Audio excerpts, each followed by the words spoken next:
Have dispersed protesting crowds in Emfuleni. Residents say they are tired of corruption in the municipality and are demanding the resignation of the mayor. eNCA's Nqobile Madlala is following that story for us. You're just back from developments there. Things turned violent fairly quickly, I understand. What's the big issue here? Well, Jeremy, the big issue, according to the residents, is that they feel that the new administration is very corrupt. They feel that the mayor needs to resign along with the management in the municipality, and therefore somebody else can take over, because they're saying that service delivery has not been there if there hasn't been anything. In fact, some of the houses there, they haven't had electricity from about 11 months ago, while others it has been as long as 2 years.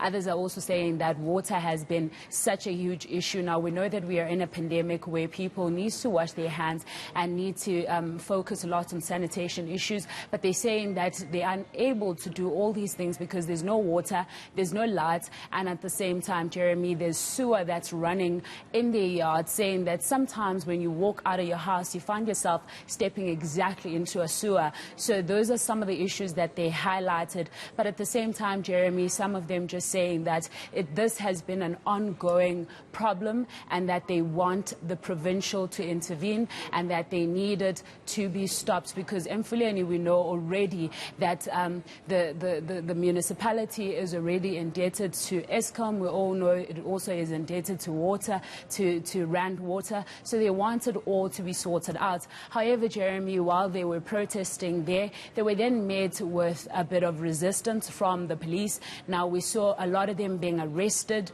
Now, we understand that 2 persons were out and about protesting. It was one in Sharpeville and there's one that was in Sedibeng. Now, when we were there, then the police started shooting at them. Some of them even had to be attended on scene, and one guy that was shot just somewhere in the eye, Jeremy, and he was then taken by an ambulance, and also it carried on some of them also being taken to jail from where they were, and also just saying that, but even though they were out and about, they were saying that they're even scared of the police themselves because they are not understanding their struggle. So when they came and confronted the police about shooting one of the lady that was on the sidelines, that's where it broke out, and there was more arrest that happened and more shooting that happened. But Jeremy, let's just listen to some of the leaders as they explain that this is an ongoing problem and they want it resolved.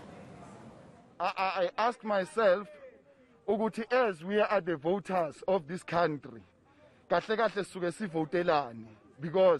the very same people, so-called leaders, they can't respond to us if ever kunama problems. Isidibeng, akekho umuntu ongazi ukuthi esidibeng kune problem, and it's been years. And in national leadership, they know ukuthi kwaze kwa remove imayor uSayimu Fukeng because of ivali nama problems. Ivali akekho uminister ongazi ukuthi ivali ine problem ye sewage, ine problem yama pothole, ine problem yamanzi, izinto ezinormal, but we call as if like si under iGauteng. As understand or semaplazi na se Gauteng or si se Gauteng na, because makubizwa iprovince ifaka ama intervention, mayifaka ama intervention ifaka abantu akade besuspendwe corruption somewhere kumanye ama municipalities, iyabathatha izobadampa la ivali esif la ivali kula igold mine for abantu abaphushi corruption. Sizothanda ukuthi umayor umyerani sicela ukuthi ashiye ngepeace. Sizocela ukuthi management yasemfuleni isishiye ngepeace. Sikhathele, we've been reporting these things for years and years. Kunama SIU report, kuna everything, kuna case numbers, people that are implicated, and also we understand why province ingakhona ukudila nge-issue yasesidibeng. It's because of also some leaders are implicated ekuluteni imali yala esidibeng.